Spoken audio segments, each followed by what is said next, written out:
My name is David Miller, and I am 35 years old. From as far back as I can remember, I've never been the favorite child. In fact, I'm not sure I was even seen as equal to my brother Lucas or my sister Sophie.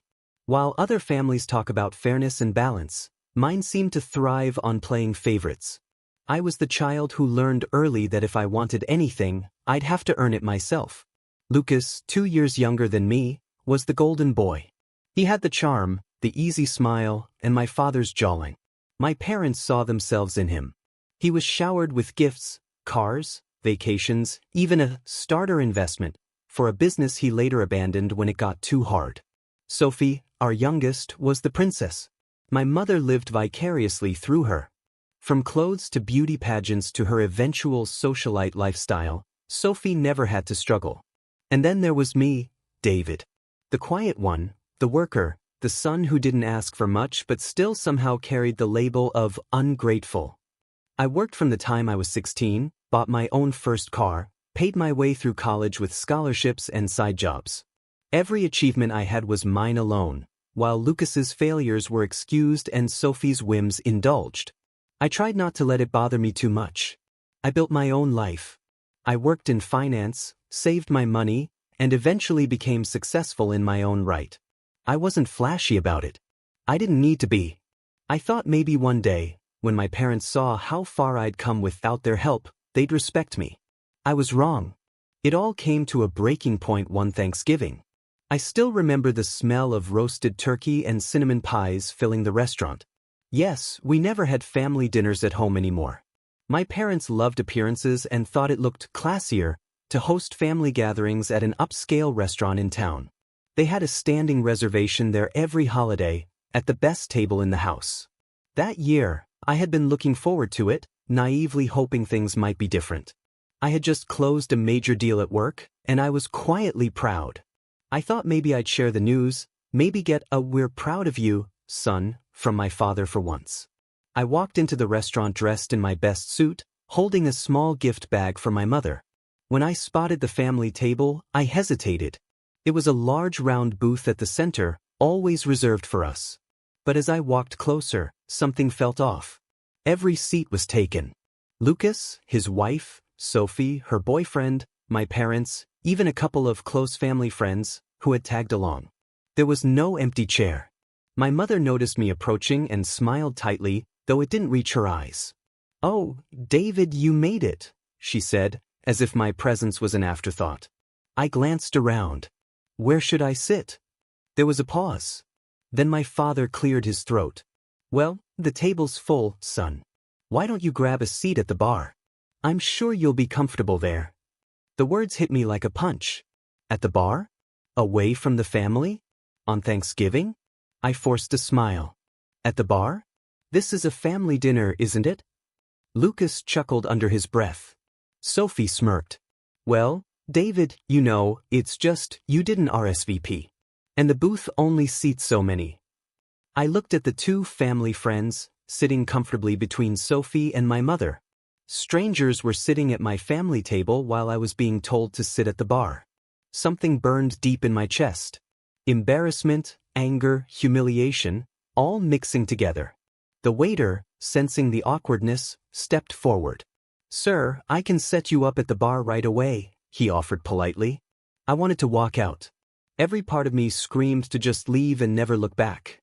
But I swallowed hard and nodded. "Sure. The bar's fine."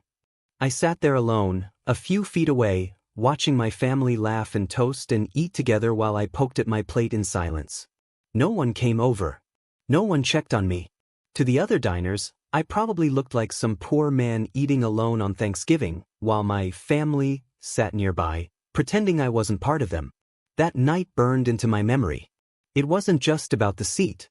It was about what it represented, my entire life of being treated like an outsider in my own family. But here's the thing about humiliation. It can break you or it can shape you. I sat there at that bar, sipping a glass of water I didn't even want, and made myself a quiet promise. One day, I'd turn this around. One day, they'd know what it felt like to be dismissed, to be treated as if they didn't belong. And little did they know, the opportunity would present itself sooner than anyone could have imagined. I tried to pretend the night hadn't gotten to me. I went back to my apartment, put the gift bag I'd brought for my mother on my kitchen counter, and sat in silence. Inside was a silk scarf I'd picked up during a business trip in Paris. I'd imagined her smiling and maybe even hugging me when I gave it to her.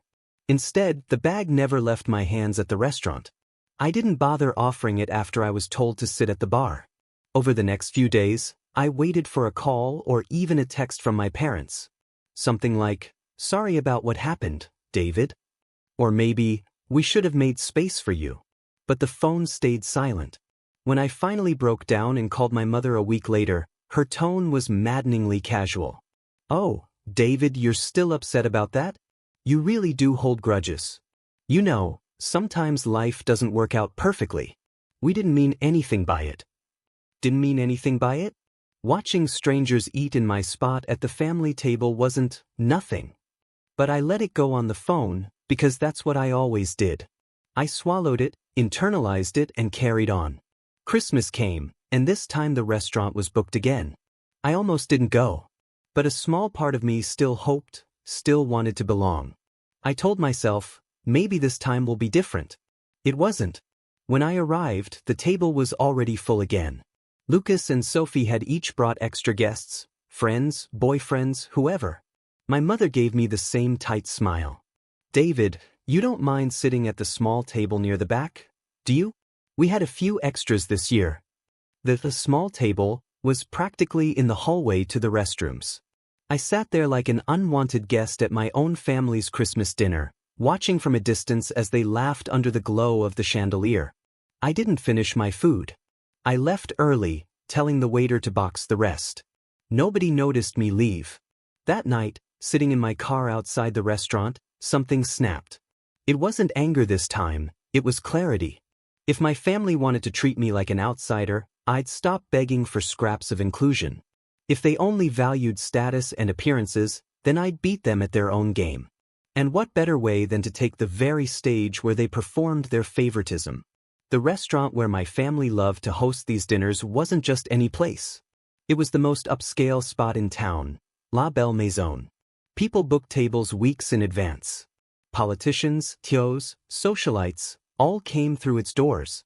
It had been family-run for decades, but rumors had been swirling that the owners were looking to sell. One night in January, I stayed late at the office, staring at spreadsheets and sipping cold coffee, when the idea crystallized. What if I bought it? At first, I laughed at myself. Buying a restaurant wasn't a casual decision. But then I opened my laptop and started running numbers. Between my investments, savings, and a few liquid assets I could free up, I realized I actually could make it happen. The thought electrified me. Not out of spite alone, but out of the poetic justice of it. The very place where I'd been humiliated could become mine. I scheduled a discreet meeting with the owners, an older French couple ready to retire. We sat in a private corner of the restaurant, and for the first time, I really looked at the place with new eyes, not as a rejected son, but as a potential owner. The high ceilings, the chandeliers, the polished wood, it was more than a restaurant. It was a stage. They told me they were weary of the business side. "We love this place, monsieur, but it is time," the husband said with a sigh. I didn't let my excitement show. "I'm interested in taking it over," I said calmly. "I believe I can not only maintain its reputation but expand it." We talked numbers. It was steep, but not impossible. I assured them I had the means and experience to manage the financials, even if I wasn't a restaurateur myself. What clinched the deal was something I hadn't expected. They liked me. They liked that I wasn't a flashy rich kid but someone who understood hard work and respect. By the end of the meeting, they told me they were willing to negotiate exclusively with me. For months, I worked in silence. While Lucas bragged about his new car and Sophie showed off her latest vacation photos, I kept my mouth shut. At family dinners, they still mocked me. At Easter, when I arrived, Sophie joked loudly. "Careful everyone, don't let David get too close to the table or he'll steal a chair." The table erupted in laughter. I smiled tightly and sat at my usual exile spot, but inside, I was already picturing their faces when the truth came out. My parents never suspected. To them, I was still the quiet, overlooked son. And that was exactly how I wanted it. By summer, the deal was done. I signed the final papers in June. The restaurant was mine. I remember walking out of the lawyer's office, the sun on my face, and feeling something I hadn't felt in years: power. For once, I wasn't at the mercy of my family's cruelty. For once, I was in control. But I didn't celebrate publicly. No champagne, no announcement. I wanted the reveal to be perfect. The opportunity came sooner than expected. By August, my parents began planning my father's birthday dinner. Predictably, they booked La Belle Maison. Lucas teased me over the phone. "Hey David, better show up early this time if you want a seat. Or maybe just hang at the bar again, huh?" I let him laugh. "Yeah, maybe I will," I said smoothly, hiding my grin. Inside, my plan was taking shape. The night of my father's 65th birthday finally arrived. The restaurant was glowing under soft golden lights, the air buzzing with conversation, the scent of roasted duck and fresh bread floating through the room. My family arrived as if they owned the place. My mother swept in first, draped in pearls. Lucas and Sophie followed, laughing loudly, drawing glances as if the world were their stage. My father walked behind them, shoulders squared, proud of his brood. And me? I was already there. I wasn't sitting at the bar this time. I was standing near the entrance, speaking quietly with the maitre d'. When my mother spotted me, she gave her usual half-smile. "Oh, David, you're early. Don't worry, we'll make sure you have a seat somewhere." Her tone was sugar-coated dismissal, the same one I'd endured for years. But this time, I didn't bite back my anger. I simply said, "Don't worry about me. I already have the best seat in the house." They barely registered it. The maitre d' led them to their usual table, the long one near the window. It had been their spot for years.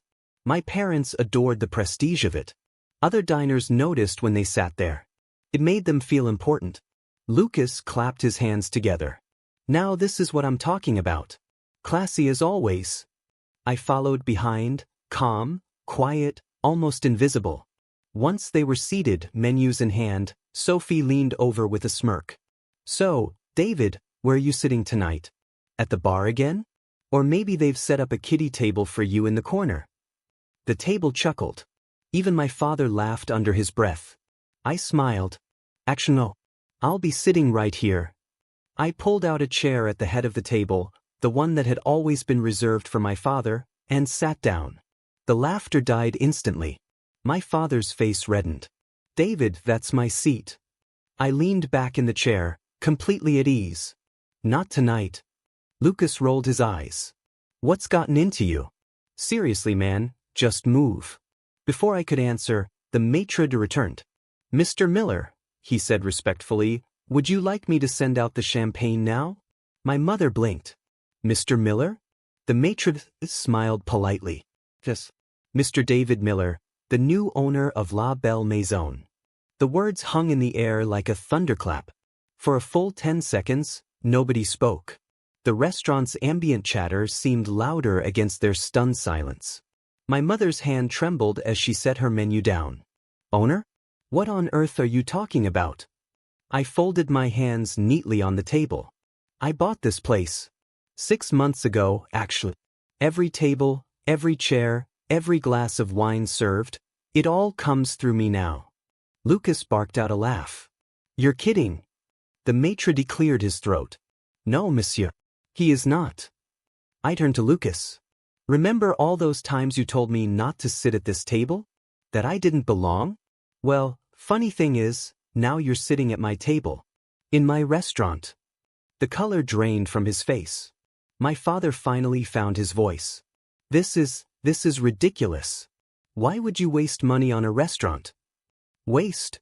I tilted my head. "I didn't waste anything. This place is thriving. Profits are up. Staff are happier than they've been in years. And me?" I leaned forward. "I've never been more satisfied." Sophie sneered. "So what, you think buying this place makes you better than us?" I chuckled softly. "No.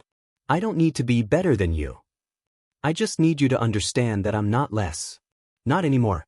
Not ever again." The weight of the years pressed down on that table. The birthdays ignored, the holidays spent at the sidelines, the jokes made at my expense. All of it crystallized into this single moment. And for once, I wasn't the one looking small. I raised my glass of champagne. To my father's birthday. May he enjoy it, at my table in my restaurant.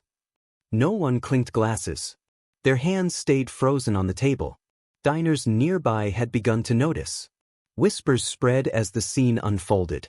My parents hated public embarrassment more than anything, and now their dirty laundry was being aired in the most public way possible. My father's face twisted with anger. "You've humiliated us." I set my glass down calmly. "No. I gave you every chance to treat me like family. You chose to humiliate me, over and over. All I've done tonight is hold up a mirror." Dinner was awkward, to say the least. The staff, now loyal to me, treated me with deference, which only deepened my family's discomfort. Lucas tried to make small talk but couldn't keep the edge out of his voice. Sophie sat stiff, stabbing at her salad without speaking. My mother barely looked up. When the bill came, the matron handed it directly to me. I signed it with a flourish, then looked at my father. "Don't worry. Tonight's on me. Consider it my birthday gift to you." His jaw tightened. He hated being indebted to me. As they gathered their coats to leave, my mother paused. "David, is this really necessary? Couldn't you have just talked to us?" I gave her a long, steady look. "Tried. For years. But you never listened." And then I walked away, leaving them standing at the door of the restaurant I now owned. Word spread fast in our town. People loved the story, the forgotten son buying the place his family used to flaunt their status. Business boomed even more. Customers came not just for the food, but for the drama. As for my family, they didn't book dinners at La Belle Maison anymore. Maybe pride kept them away. Maybe shame. But I didn't mind. I didn't need their approval anymore. I had something better. Respect. Independence. Power. And every time I walked through the restaurant, greeted by staff who now looked at me with admiration, I thought back to those lonely nights at the bar. The humiliation. The pain. And I smiled. Because now, the table was mine.